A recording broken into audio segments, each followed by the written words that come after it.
Welcome to the Hero Maker podcast. I'm Andrea Schreeman, writer-director EP, living in LA.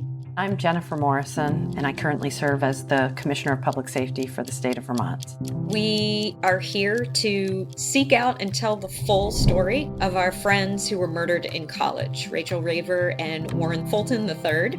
We really need to make sure that their deaths were not in vain and that every possible lesson and improvement for the system can be squeezed from the retelling of the circumstances that ultimately led to the identification of their killer.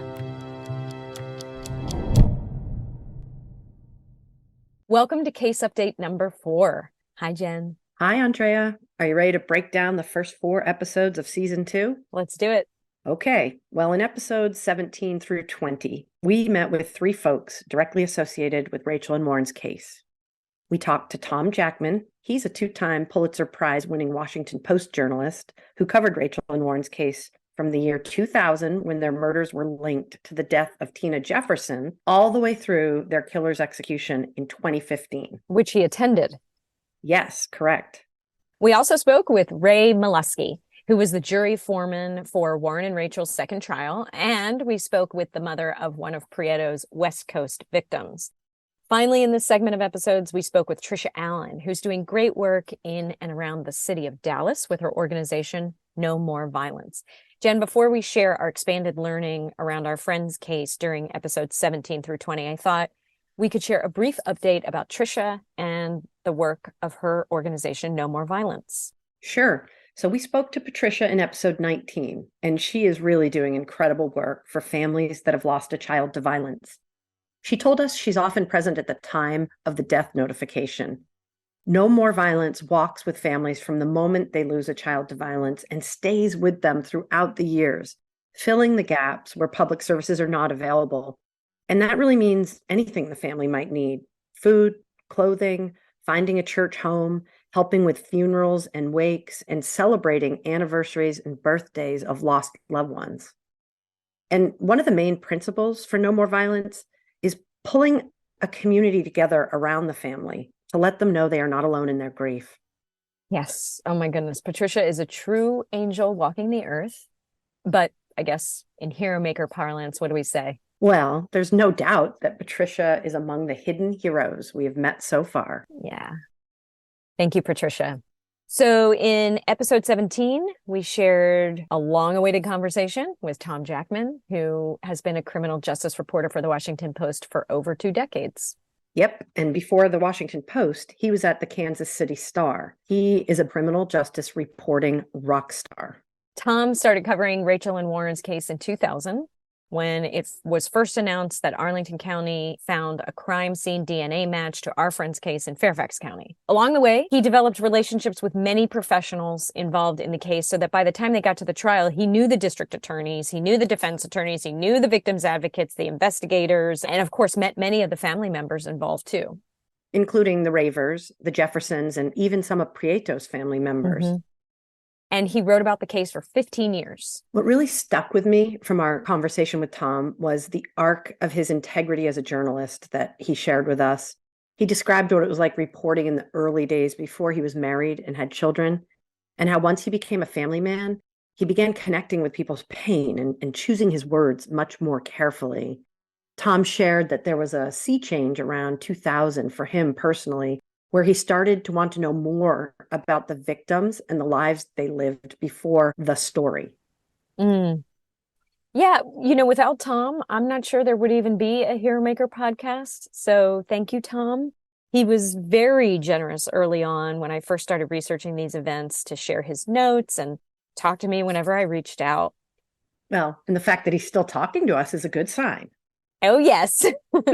We love you, Tom. So next, in episode 18, we spoke with Stacy Segrist's mother, who shared in a very raw dialogue her deep feelings of grief for having lost her daughter in this very horrific way.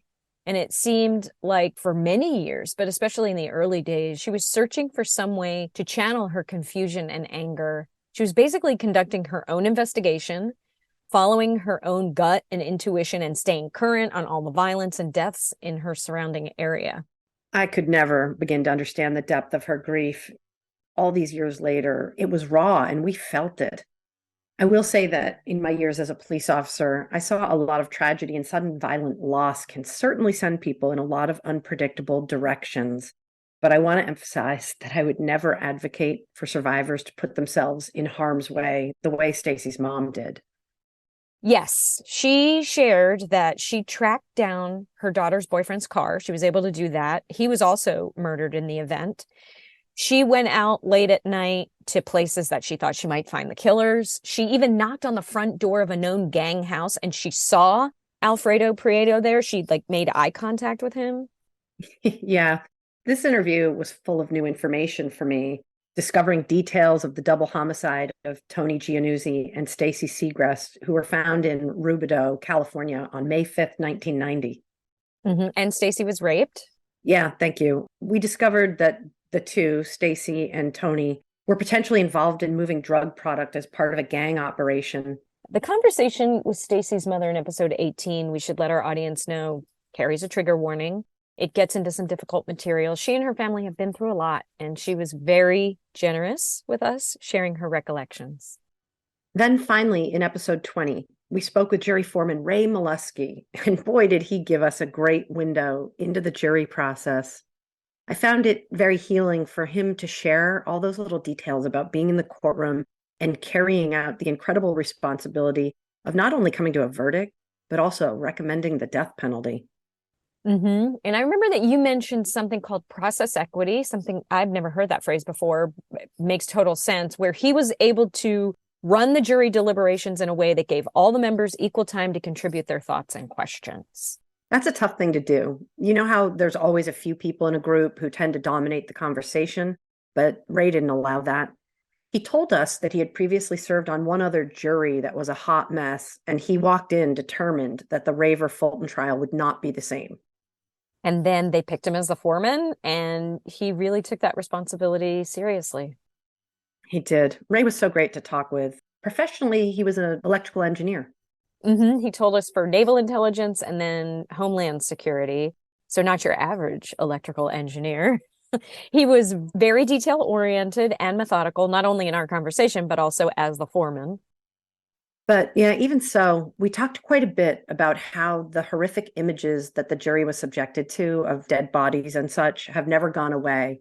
And geez, do I understand what he meant. I have a whole catalog of them in my brain, and nope, they never go away. Well, seeing those images, I guess, also inspired an empathy that connected him on a personal level and a lasting level with the Raver family. Yeah, one real surprise was that Ray was invited by the Ravers to attend Prieto's execution, and he did. He witnessed Alfredo Prieto's death, a death that he and his jury ordained. Yeah, and he was detailed and kind of dry about what that process was like, but it's something you never forget. I mean, he shared that part in our conversation like it was yesterday. Thank you, Ray. And thanks to all the other jurors out there for the good work you did and for speaking with us. And a big thank you to all of our guests, all of you. Season 2 is off to an incredible start. And man, do we have some unbelievable episodes coming up. Yeah, stay tuned, everyone. Thanks for listening. We're so grateful you're following along. This has already been an incredible healing journey for Andrea and myself.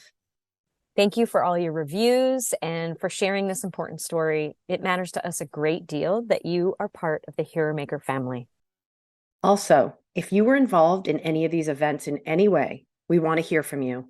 We're here to give everyone a voice, to share their unique point of view and experience. Yep, please email us at media@theheromakerpodcast.com. Jennifer, until next time. Andrea and everyone, remember to stay safe. And take care of each other. Thanks to sound mixer and podcast producer Michael Doherty, sound designer Andy Bill of Submachine Audio, and graphic designer Jungleen Bay. Thanks also to me, Hero Maker director and producer Andrea Schreedling. Please subscribe to the show where you listen to podcasts and take a moment to rate us. It really helps the podcast grow. We're also on Facebook, Twitter, and Instagram at The Hero Maker Pod. Want to collaborate or suggest a guest? Please email us at media@theheromakerpodcast.com. The Hero Maker Podcast is a production of Prudent Pictures. Thank you so much for listening.